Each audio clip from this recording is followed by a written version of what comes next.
Xitoyda kundalik hayotda ilovalar sizning asosiy yordamchingiz bo'ladi. Quyidagi ilovalarni oldindan o'rnating va ularni ishlash usulini o'rganib oling. Tarjimon ilovalari til bilan bog'liq bo'lgan muammolarni yengib o'tishga yordam beradi. Xitoyda ba'zi joylarda internet cheklovlari bo'lishi mumkin. Yandex Translate ilovasini yuklab oling va kerakli til paketlarini offlayn ishlatish uchun tayyorlang. Bu ilova real vaqt rejimida matnlarni, belgilarni va tovushlarni tarjima qilish imkonini beradi. Tarjima qilish qiyin bo'lgan joylarda yozuvlarni kamera orqali skanerlash funksiyasidan foydalaning. Keyingi ilovamiz DeepSeek sun'iy intellekti. Har qanday savolingizga javob bera oladi. Til o'rganishda yoki muayyan xitoycha iboralarni ma'nosini tushunishda yordam beradi. Ushbu ilova xitoyliklarniki bo'lgani uchun Xitoy bilan bog'liq barcha savollaringizga aniq javob olishingiz mumkin.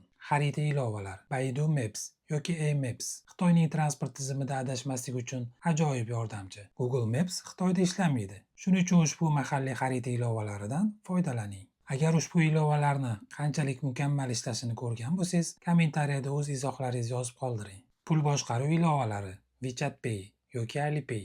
Xitoyda to'lov tizimlari asosan ilovalar orqali amalga oshiriladi. Bu ilovalar bilan to'lov qilish imkoniyatlarini oldindan o'rganib chiqing. O'zbekistondagi mobil banking ilovalaringizni yangilab oling va Visa yoki Mastercard xizmatlariga ulaning. UnionPay kartalari haqida ham o'ylab ko'ring.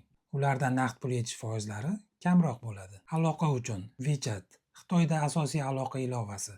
Ham muloqot, ham to'lov vositasi sifatida ishlatiladi. Xitoyda barcha xalqaro ilovalarga cheklov bor. YouTube, Instagram, Telegram, ChatGPT va boshqa barcha kundalik ehtiyojlaringiz uchun ishlatadigan ilovalaringiz ishlamaydi. Agar bu ilovalarsiz safarim zerikarli bo'ladi desangiz, Directga yozing. Men sizga buni yechimini beraman.